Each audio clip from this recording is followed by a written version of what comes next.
நம சிவாய. வணக்கம் நண்பர்களே. இந்த வீடியோவில் தனுசு ராசிக்காரர்களுக்கான 2025ஆம் ஆண்டின் சனி பயிற்சி பலன்கள் பற்றி தான் பார்க்க போகிறோம். வாங்க வீடியோக்குள்ளே போகலாம். தனுசு ராசிக்காரர்களுக்கு இந்த சனி பயிற்சி உங்களுடைய ராசியிலிருந்து 4வது வீட்டில் நடைபெறும், அதாவது மீன ராசியில் நடைபெறும். இந்த சனி பயிற்சி என்றைக்குன்னு பார்த்தீங்கன்னா இந்த மாதம் மார்ச் 29 அன்று நடக்க போகுது. சனி பகவான் நெக்ஸ்ட் மீன ராசியில் எவ்வளோ நாள் இருப்பார் அப்படின்னு பார்த்தீங்கன்னா 2027 ஜூன் 3ஆம் தேதி வரைக்கும் மீன ராசியில் தான் இருப்பார். இந்த காலகட்டத்தில் தனுசு ராசியை சேர்ந்த உங்களுக்கு அவர் எந்த மாதிரியான பலன் எல்லாம் கொடுப்பாரு அப்படின்றத பார்க்கலாமா? மோஸ்ட் ஆஃப் எல்லாருமே சனி பயிற்சி அப்படின்னு நினச்சாலே ரொம்ப பயப்படுற ஆளுங்க தான். கஷ்டப்படுவோம், சனி பகவான் கஷ்டத்தை தான் கொடுப்பாரு அப்படின்னு சொல்லி ரொம்ப பயப்படுவோம். அப்படியெல்லாம் ஒன்றுமே இல்லை. நம்ம செஞ்ச நல்லது கெட்டதுக்கான பலனை தான் கொடுப்பாரு. நம்மளோட வினைகளுக்கான பலனை நம்ம வாழும்போதே அனுபவிக்கணும் அப்படின்றதுக்காக நம்ம நல்லது செஞ்சுருந்தா நல்லது கொடுப்பாரு. நமக்கு தெரிஞ்சோ தெரியாமையோ கெட்டது செஞ்சுருந்தா அதுக்கான பலனை கொடுப்பாரு, அவ்வளோதான். அதனால் சனி பயிற்சின உடனே ரொம்ப பயப்படலாம் வேண்டாம், ஓகேங்களா? இப்போது தனுசு ராசியை சேர்ந்தவர்களுக்கு இந்த சனி பயிற்சி காலகட்டத்தில் உத்தியோகத்தில் எந்த மாதிரியான பலனெல்லாம் கிடைக்கும் அப்படின்றத பார்க்கலாமா? உங்களோட உத்தியோகத்தில் நல்ல ஒரு முன்னேற்றம் இருக்கும். இருந்தாலும் அதே அளவுக்கு பணி சுமையும் இருக்கும். நீங்கள் எந்த அளவுக்கு முன்னேறிட்டே இருக்கீங்களோ அந்த அளவுக்கு உங்களுக்கு வேலையும் கொஞ்சம் அதிகமாகவே இருக்கும். அதனால் நீங்கள் உங்களுக்கு கொடுக்கப்பட்ட வேலையை டக்குன்னு செஞ்சு முடிக்க முடியாது. கொஞ்சம் டைம் எடுத்து அப்படி தான் நீங்கள் செய்வீங்க. அதே போல் உங்களோட சக ஊழியர்கள் அண்டு மேலதிகாரிகள் இருப்பாங்க இல்லையா, அவங்க கூட சின்ன சின்ன கருத்து வேறுபாடுகள் ஏற்பட வாய்ப்பு இருக்குது. ஸோ நீங்கள் முடிஞ்ச வரைக்கும் யார்கிட்ட பேசினாலும் கொஞ்சம் கவனமாக இருங்க, ஓகேங்களா? எந்த ஒரு வேலையுமே கரெக்டாக பிளான் பண்ணி செய்கிறது ரொம்பவே அவசியம். உங்களுக்கு நிறைய பொறுப்புகள் வழங்கும் போது கொஞ்சம் நீங்கள் கவனமாக வேலை செய்யணும். அது ரொம்பவே இம்பார்ட்டன்ட், சரிங்களா? உங்களுக்கு நிறைய திறமை இருந்தாலுமே அதை வெளிப்படுத்துறதுக்கான வாய்ப்புகள் நிச்சயமாக கிடைக்கும். அதை யூஸ் பண்ணி நீங்கள் தான் உங்களோட டேலண்ட்டை எக்ஸ்ப்ரெஸ் பண்ணி உங்களோட லைஃப்பில், அதாவது வேலையில் முன்னேற பார்க்கணும், ஓகேங்களா? கிடைக்கிற வாய்ப்பை விடாமல் உங்களோட திறமையை வெளிப்படுத்தி முன்னேறி ஜெயிச்சிருங்க.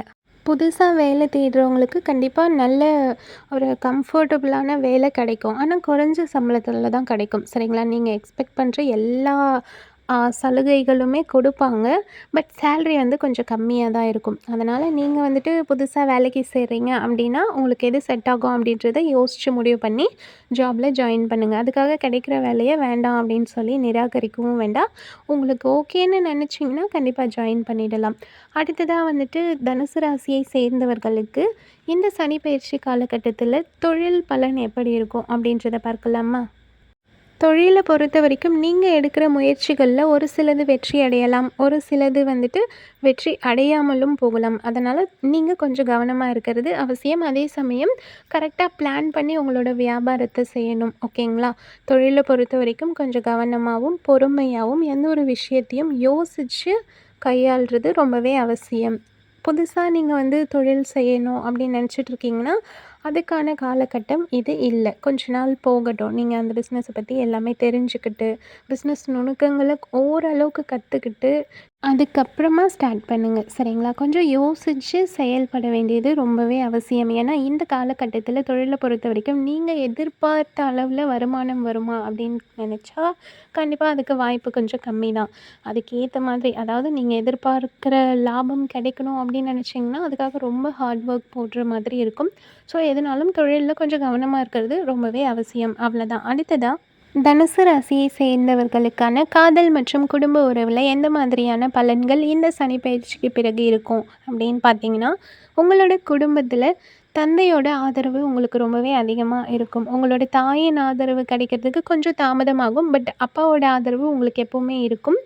அவங்க கூட இருக்க பாண்டிங் ரொம்ப ஸ்ட்ராங்காக இருக்கும், ஓகேங்களா? அதே போல் அம்மா கூட இருக்க பாண்டிங் அப்பப்போ ஏதோ மிஸ் அண்டர்ஸ்டாண்டிங் சண்டை நடந்தாலுமே அவங்களோட அந்த ஆழ் மனசில் இருக்க பாசத்தை நீங்கள் புரிஞ்சுக்கிறதுக்கான வாய்ப்புகள் அதிகமாக இருக்குது, ஓகேங்களா? உங்களோட சகோதரனோ இல்லை சகோதரியோ அவங்க கூட இருக்க உறவு கூட ரொம்பவே சிறப்பாக இருக்கும். காதலை பொறுத்த வரைக்கும் நீங்கள் திருமணத்துக்காக காத்துட்ருக்கீங்க அப்படின்னா உங்களுக்கு ஏற்ற துணையோடு உங்களுக்கு திருமணம் நடக்கும்.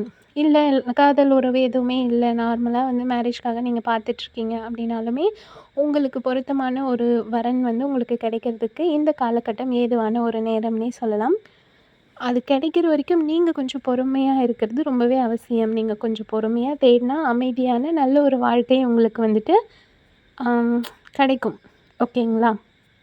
சிங்கிளாக இருக்கேன், காதலும் இல்லை, ஒன்றும் இல்லை, நான் சும்மா சிங்கிளாக தான் இருக்கேன் அப்படின்னு சொல்கிறீங்கன்னா, உங்களுக்கு இந்த காலகட்டத்தில் ஏதாச்சும் லவ்வோ இல்லாட்டி அரேஞ்ச் மேரேஜோ ஏதோ ஒன்று நடக்கிறதுக்கு வாய்ப்பு இருக்குது. ஓகேங்களா? சிங்கிளாக இருக்கவங்க கமிட்டட் ஆகிறதுக்கான வாய்ப்புகள் கண்டிப்பாக இருக்குது.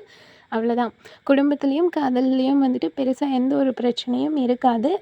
அப்படி ஏதாச்சும் பிரச்சனைகள் வந்தாலுமே கொஞ்சம் விட்டு கொடுத்து போனீங்கன்னா சந்தோஷமாக இருப்பீங்க. அடுத்ததாக தனுசு ராசியை சேர்ந்தவர்களுக்கு திருமண வாழ்க்கையில் எந்த மாதிரியான பலன்கள் இந்த சனி பயிற்சி காலகட்டத்தில் இருக்கும் அப்படின்றத பார்த்துடலாம். கணவன் மனைவி உறவு வந்து ரொம்பவே சிறப்பாக இருக்கும்.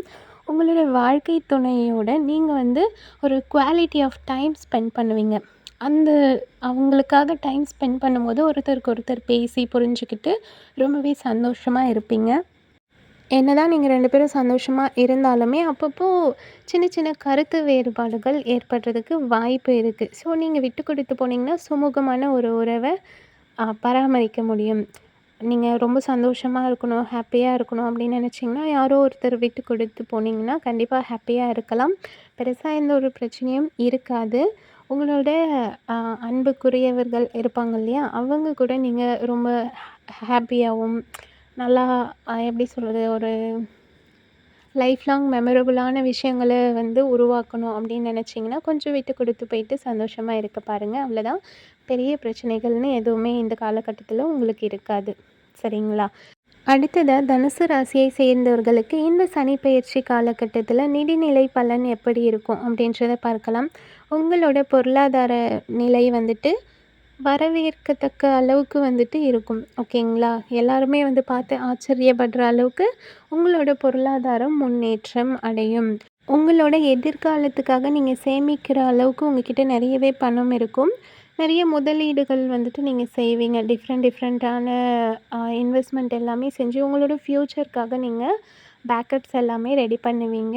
உங்ககிட்ட பணப்புழக்கம் ரொம்பவே சீராக இருக்கும். வரவு செலவு எல்லாமே கரெக்டாக இருக்கும். உங்களோட செலவுக்கும் தாண்டி சேமிப்புமே வந்துட்டு செய்வீங்க. அந்த அளவுக்கு உங்ககிட்ட நல்ல காசு இருக்கும்.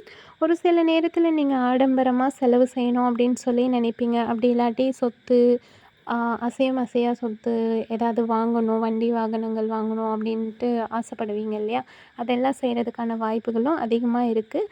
ஆனால் எதுனாலும் நீங்கள் வந்து கொஞ்சம் யோசித்து இந்த நேரத்தில் இது எவ்வளோ செலவு இதுக்காக செய்யலாமா வேண்டாமா அப்படின்றத யோசித்து பண்ணிக்கோங்க. உங்கள் கையில் இருக்க பணத்துக்கு ஏற்ற மாதிரி எந்த ஒரு செலவையும் பிளான் பண்ணிக்கோங்க. எக்ஸ்ட்ரா செலவு வந்துட்டு கடன் வாங்கி அந்த மாதிரியெல்லாம் எதுவும் பண்ண வேண்டாம். உங்கள் கைக்குள்ளே அடங்குற மாதிரியான செலவுகளை மட்டும் நீங்கள் செஞ்சிங்கன்னா பெருசாக எந்த ஒரு கடனும் வாங்காமல் நிம்மதியான ஒரு வாழ்க்கையை வாழ முடியும். ஓகேங்களா?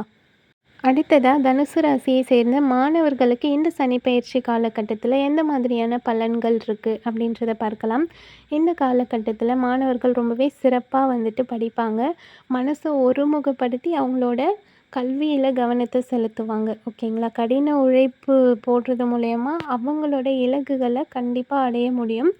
நிறைய மதிப்பெண் எடுக்க முடியும். இந்த சமயத்தில் வந்துட்டு ஆராய்ச்சி சம்மந்தப்பட்ட துறையில் வந்து படிச்சுட்ருக்கீங்க அப்படின்னா உங்களுக்கு வந்து நல்ல ஒரு முன்னேற்றம் இருக்கும். உங்களோட ரிசர்ச் வந்து சக்ஸஸ்ஃபுல்லாக வர்றதுக்கு வாய்ப்புகள் அதிகமாக இருக்குது. கல்விக்காக உதவித்தொகை பெற்று ஒரு சிலர் படிக்கணும் அப்படின்னு சொல்லி வெயிட் பண்ணிகிட்ருப்பீங்க இல்லையா? உங்களுக்குமே வந்து இந்த காலகட்டத்தில் உதவித்தொகை கிடைக்கும். ஒரு சிலர் வந்துட்டு ஹையர் ஸ்டடீஸ்க்காக வெயிட் பண்ணிகிட்ருக்கீங்க அப்படின்னா அது கண்டிப்பாக வந்து இந்த காலகட்டத்தில் தொடங்கலாம். ஓகேங்களா? வெளிநாட்டில் போயிட்டு படிக்கணும் அப்படி இல்லாட்டி இந்த காம்படிட்டிவ் எக்ஸாமுக்காக ப்ரிப்பேர் பண்ணுறவங்க இவங்க எல்லாமே கூட நல்ல ஹார்ட் ஒர்க் போட்டிங்கன்னா கண்டிப்பாக நல்ல மதிப்பெண் எடுத்து நீங்கள் ஆசைப்பட்டதை அடைய முடியும். ஓகேங்களா? ஸோ மாணவர்களை பொறுத்த வரைக்கும் உங்களோட கடின உழைப்புக்கான பலன் நிச்சயமாக இருக்கும். ஓகேங்களா? அடுத்ததாக தனுசு ராசியை சேர்ந்தவர்களுக்கு இந்த சனி பயிற்சி காலகட்டத்தில் ஆரோக்கிய பலன் எப்படி இருக்கும் அப்படின்றத பார்க்கலாம். தனுசு ராசியை சேர்ந்த நீங்கள் வந்துட்டு ஆரோக்கியத்தில் கண்டிப்பாக கவனமாக இருக்கிறது ரொம்பவே அவசியம். ஏன்னா இந்த காலகட்டத்தில் உங்களோட ஆரோக்கியத்தில் வெளியே சொல்ல முடியாத அளவுக்கு ஏதாவது பிரச்சனைகள் வர்றதுக்கான வாய்ப்புகள் கூட இருக்குது. ஸோ எந்த ஒரு பிரச்சனைனாலும் உடனே அதுக்கான டாக்டரை கன்சல்ட் பண்ணி அதை சரி பண்ண பாருங்கள். இந்த காலகட்டத்தில் அதிகமாக மருத்துவ செலவெல்லாம் நீங்கள் தவிர்க்கணும் அப்படின்னு நினச்சிங்கன்னா எந்த ஒரு பிரச்சனையா இருந்தாலும் ஆரம்பத்திலேயே வந்து மருத்துவரை அணுகி அதை சரி பண்ணுறது ரொம்பவே அவசியம். ஓகேங்களா? உங்களுக்கு வந்து நாள்பட்ட நோய் அப்படி ஏதாச்சும் இருக்குன்னா, நீங்க ரெகுலரா என்ன டேப்லெட் எடுக்கிறீங்களோ, உங்க டாக்டரோட சஜஷனோட அதையே கன்டின்யூ பண்ணுங்க. புதுசா எந்த ஒரு ட்ரீட்மெண்ட்டையும் ஆ உடனே மாத்திக்க வேண்டாம். ஓகேங்களா? ஆல்ரெடி நீங்க என்ன ட்ரீட்மெண்ட் எடுத்துட்டு இருக்கீங்களோ, அதையே கன்டின்யூ பண்ணி அதிலேருந்து ரெக்கவர் ஆக பாருங்க. அடுத்ததா வந்துட்டு இந்த காலகட்டத்தில முக்கியமா நீங்க சத்தான உணவ எடுத்துக்கிறது அவசியம். நம்ம உடம்பு ஆரோக்கியமா இருக்கணும்னா, கண்டிப்பா ஹெல்தி ஃபுட் சாப்பிடணும். நமக்கு கம்ஃபர்ட்டா இருக்க மாதிரியான ஃபுட் சாப்பிடணும். ஓகேங்களா? நோய் எதிர்ப்பு சக்திய அதிகரிக்கக்கூடிய உணவு பொருட்கள எடுத்துக்கோங்க. எப்படி சொல்றது? மில்லட்ஸ் எடுத்துக்கலாம். காய்கறி வகைகள், பழங்கள், கீரை வகைகள் இந்த மாதிரி உங்களுக்கு வந்துட்டு எதெல்லாம் வந்து அவைலபிளா இருக்கோ, அதெல்லாம் வந்துட்டு நீங்க சாப்பிடலாம். அப்பதான் நீங்க வந்துட்டு கொஞ்சம் நல்லா ஹெல்தியா இருக்க முடியும். ப்ராப்பரா தூங்குங்க. தேவையில்லாம வந்து தூங்காம எதையாவது யோசிச்சுட்டு அப்படி இல்லாம, குறைஞ்சது ஒரு 6லேருந்து 8 மணி நேரம் வந்துட்டு கண்டிப்பா தூங்கணும். அப்பதான் வந்துட்டு இன்னுமே நீங்க ஹெல்தியா இருக்க முடியும். உடற்பயிற்சி செய்யறதுக்கு உங்களுக்கு கொஞ்சம் டைம் ஒதுக்கி, கொஞ்சம் உங்களால முடிஞ்ச சின்ன சின்ன எக்ஸர்சைஸ் அப்படி இல்லாட்டி வாக்கிங் பண்ணுறது, இது மூலயமா நீங்க இன்னுமே உங்கள ஹெல்தியா, ஆக்டிவா வச்சுக்கலாம். ஓகேங்களா? ஸோ ஆரோக்கியத்த பொறுத்தவரைக்கும் கவனமா இருக்கிறது அவசியம். இப்போ இந்த சனிப்பெயர்ச்சி காலகட்டத்தில உங்களுக்கு வரக்கூடிய பிரச்சனைகள்லேருந்து உங்கள விலக்கி வச்சு நீங்க சந்தோஷமா இருக்கிறதுக்கு சின்ன சின்ன பரிகாரங்கள் பார்க்கலாமா? ரொம்ப ஈஸியான பரிகாரங்கள் தான். அத செஞ்சு நீங்க உங்கள ஹாப்பியா வச்சுக்க முடியும். அது என்னன்னு பார்த்தீங்கன்னா, சனிக்கிழமைகள்ல உடல் ஊனமுற்றவர்களுக்கு உணவு தானம் செய்யலாம். ஓகேங்களா? எல்லா சனிக்கிழமையுமே வந்துட்டு விநாயகர், ஹனுமன் மற்றும் சனி பகவான பிரார்த்தனை செய்யலாம். ஹனுமன் சாலிசாவ வந்துட்டு நீங்க படிக்கலாம். அப்படி இல்லாட்டி ஆடியோவா வந்துட்டு கேட்கலாம். இது வந்து ரொம்பவே நல்ல பலன கொடுக்கும். சனிக்கிழமையில ஏழை எளியவர்களுக்கு வீடு இல்லாதவங்களுக்கு வந்துட்டு சாப்பாடு அப்படி இல்லாட்டி உங்களால முடிஞ்ச ஏதோ துணிகள தானம் செஞ்சீங்கனாலுமே ரொம்பவே புண்ணியம் கிடைக்கும். சனிக்கிழமையில மது மற்றும் அசைவ உணவுகள கொஞ்சம் தவிர்க்கிறது நல்லது. நாய், காகங்கள், பறவைகள் இதுங்களுக்கு வந்து சாட்டர்டே அன்னைக்கு சாப்பாடு, தண்ணி வச்சிங்கன்னா, அது இன்னுமே உங்களுக்கு புண்ணியத்த கொடுக்கும். அதேபோல முதியோர் இல்லங்களுக்கு வந்து உங்களால முடிஞ்ச ஏதோ சின்ன சின்ன தொண்டுகள் செஞ்சீங்கனாலுமே வந்துட்டு, ரொம்ப அதிகமான புண்ணியம் உங்களுக்கு கிடைக்கும். ஸோ இந்த மாதிரி சின்ன சின்ன பரிகாரங்கள செஞ்சு நீங்க வந்து உங்களுக்கு வரக்கூடிய பிரச்சனைகள்லேருந்து உங்கள விலக்கி வச்சு சந்தோஷமா இருக்க முடியும். இந்த வீடியோவோட முடிவுக்கு வந்தாச்சு. கண்டிப்பா இந்த வீடியோ உங்களுக்கு பிடிச்சிருக்கும்னு நம்புறேன். உங்களோட தனுசு ராசி ஃப்ரெண்ட்ஸ் அண்ட் ஃபேமிலிக்கு ஷேர் பண்ணி நம்ம சேனலுக்கு சப்போர்ட் பண்ணுங்க. அடுத்த வீடியோல சந்திக்கலாம். ஸ்ரீராம ஜெயம். ஜெய் ஸ்ரீராம் ஆஞ்சநேயா. நன்றி. வணக்கம்.